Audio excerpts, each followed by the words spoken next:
A very important topic, whereas the NEET questions are asked so many times from this previous year papers analysis. I got to know that there is so many questions are arise from this topic, from cell wall. So हम सिर्फ cell wall को NCERT से नहीं पढ़ेंगे, NCERT के line के depth में जाएंगे कि उसमें क्या लिखा गया है. Okay, as you may recall that के रिजिड जो बॉडी होती है, यानी कि नॉन लिविंग जो बॉडी होती है, उसकी जो स्ट्रक्चर होता है वो रिजिड होता है ऑलमोस्ट. फॉर एग्जाम्पल उसके जो बॉडी होता है, for example like pollen grains का जो बॉडी होता है वो कितना रिजिड होता है. एग्जाम्पल के लिए बोल रही हूँ. आप उसको फॉसिल में कितने भी दिन क्यों ना रख लें प्रिजर्व करके, but it doesn't destroy. No chemical can destroy. And उसको प्रिजर्व करने के लिए एक पर्टिकुलर लिक्विड यूज़ करते हैं. Can you name that liquid in the comment section? Please name it. Name the liquid which you preserve. Pollen grain को preserve करने का लिक्विड होता है. सो उस लिक्विड को उस पोलन ग्रेन को जिस लिक्विड में प्रिजर्व करते हैं एंड विच टेम्परेचर पे उसको प्रिजर्व करते हैं, उस लिक्विड का नाम और टेम्परेचर कमेंट डाउन बिलो.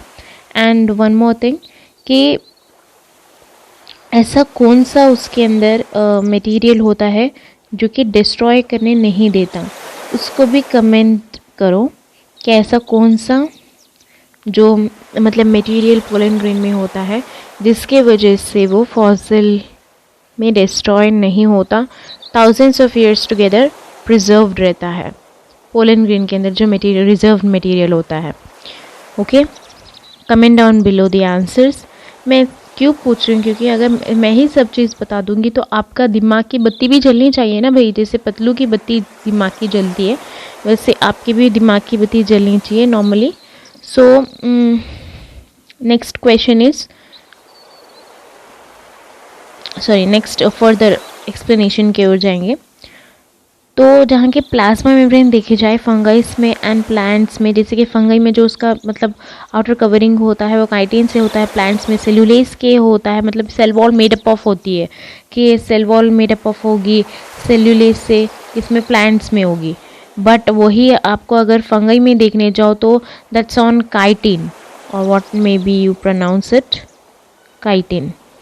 और फिर अलग अलग, बट यही चीज़ एक और इम्पॉर्टेंट पॉइंट यहाँ पे ये आता है कि जो सेल वॉल होती है वो एनिमल्स में आपको नहीं मिलेगी, यानी कि एनिमल के सेल में आपको सेल वॉल नहीं मिलेगी.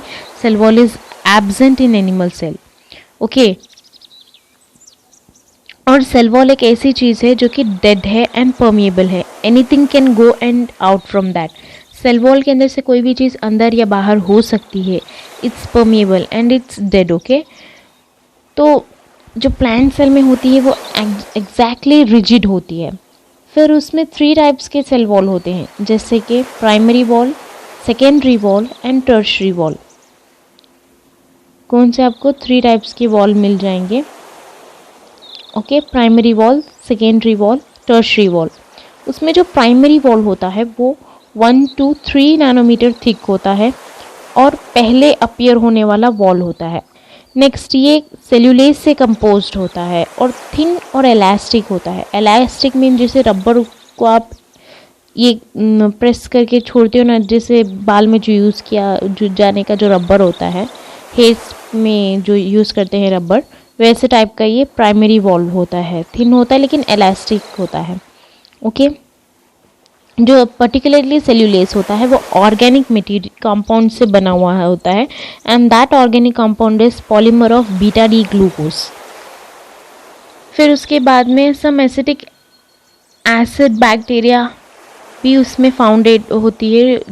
मतलब थोड़ी एसिटिक एसिड बैक्टीरिया होते हैं सेल्यूलोज को फॉर्म करने के लिए, क्योंकि ऐसे ही तो सेल्यूलोज नहीं फॉर्म होगा ना, तो इसलिए वहाँ पे कुछ एसिटिक एसिड के बैक्टीरियाज होते हैं सेल्यूलोज फॉर्म करने के लिए. और सेल्यूलोज जो डिस्कवर हुआ था वो फ्रेंच केमिस्ट ने डिस्कवर किया था, उनका नाम था एल्मी पैन. L-मेल-पाइन। ओके, ये लिख के रख लेना एनसीईआरटी के साइड में, एक्स्ट्रा इंफॉर्मेशन है। So let's talk about the secondary wall. मतलब प्राइमरी वॉल हो गया, नेक्स्ट जो सेकेंड टाइप की वॉल है वो सेकेंडरी वॉल पे। ओके, तो सेकेंडरी वॉल्व के केमिकल डिपॉजिट बहुत सारे होते हैं। तो फर्स्ट केमिकल डिपॉजिट होता है लिग्निन, जो कि एक पॉलीमर होता है और ये कॉनिफेराइल अल्कोहल से बना होता है। इस लिग्निन से आपको स्क्लेरेनकाइमा बना हुआ दिखेगा और xylem tissues, xylem tracheids, xylem vessels इससे बने होंगे, यानी कि लिग्निन से बने होंगे। Sclerenchyma tissues, xylem vessels, xylem tracheids, okay, इस लिग्निन से। ये वेरी इंपॉर्टेंट है। आपको लिग्निन का एक एग्जांपल दूं तो जैसे कि आपके घर में कोई पुरानी बुक्स होगी तो उस बुक्स में एक येलोइश कलर आया होगा, मतलब उस बुक्स की एक पेजेस में एक येलोइश कलर दिख रहा होगा। That's the due to the formation of lignin pigment in that, यानी कि बहुत सालों से जब आप उस बुक्स को रख देते हो तो उसमें केमिकल रिएक्शन होने के बाद में उसके अंदर लिग्निन अपना कलर छोड़ देता है, क्योंकि ये एक डेड मटेरियल होती है। जैसे कि एक बुक से मतलब एक डेड पड़ी हुई है ना, तो एक्चुअली है तो एक प्लांट का पार्ट ही ना, लेकिन वो डेड है, तो उनके अंदर आपको लिग्निन की प्रेजेंट मालूम होती है। नेक्स्ट आता है chitin, which is a polymer of fatty acid, जिसको हम लोग वैक्स बोलते हैं, और ये प्लांट के एपिडर्मी में मिलता है। ओके, फिर उसके बाद आता है suberin, which is also a polymer of fatty acid, और जो आपको कॉर्क में मिलेगा, cork of the cell wall में मिलेगा। ये हो गया सेकेंडरी वॉल के बारे में हमने जो बात की। This is the most important about secondary wall. Next आता है टर्शरी वॉल के बारे में।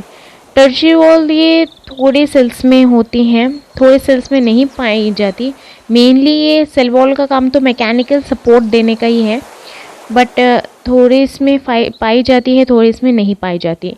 और इसमें क्या होता है कि ड्राइड प्लाज्मा होता है या फिर ड्राइड प्रोटोप्लाज्म होता है, ताकि बाहर जो उसका कवर अप हो। फिर ये जाइलम से बनी होती है या फिर सेल्यूलेज से बनी होती है। इसका मेन कंपोनेंट होता है, प्लांट सेल में ये मेन पाए जाते हैं एक्चुअल में। तो अब आते हैं थोड़ा सा मतलब एनसीईआरटी पे कि यहाँ पे क्या दिया गया है।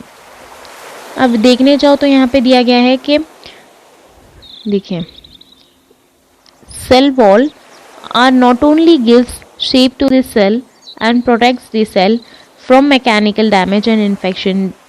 सेल वॉल सिर्फ शेप नहीं देती, वो डैमेज, इन्फेक्शंस से भी बचाती है। And it helps in the cell to cell interaction and provide a barrier to undesirable macromolecules, के ये सेल टू सेल एक दूसरे, ताकि एक सेल दूसरे सेल से इंट्रैक्ट कर सके, ऐसा हेल्प करती है मैक्रोमोलिक्यूल से।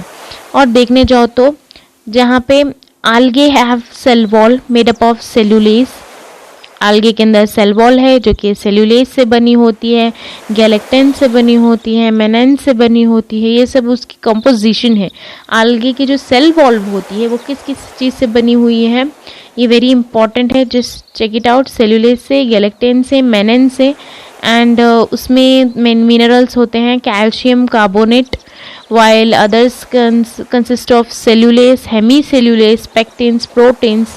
उसमें कुछ यंग प्लांट्स में प्राइमरी वॉल्व होती है जो कि जैसे आल्गे में आपको सेल्यूलेज, गैलेक्टिन्स, मैनेंस के कॉम्पोजिशन मिल जाएंगे, लेकिन दूसरों में आपको सेल्यूलेज, हेमीसेल्यूलेज, पेक्टिन एंड प्रोटीन मिलेंगे। फिर कुछ यंग प्लांट्स के अंदर आपको प्राइमरी वॉल मिलेगी, जैसे कि मैंने आपको पहले ही बताया, डेप्थ में इन्होंने दिया है। ओके, सेकेंडरी वॉल्व जो होती है वो मैच्योर प्लांट्स में होती है, वो इनर साइड में होती है। ओके, फिर मिडिल लैमेला भी इसमें पाया जाता है, जो कि मिडिल लैमेला जो mainly made up of calcium pectate से मेड होता है मिडिल लैमेला, ताकि ये दूसरों को ग्लू कर सके, दूसरे जो नाइबरिंग इसके सेल्स होते हैं उसको चिपका के रख सके। इस वजह से middle lamella is very important. And ये मिडिल लैमेला क्यों इंपॉर्टेंट है, आई टेल यू।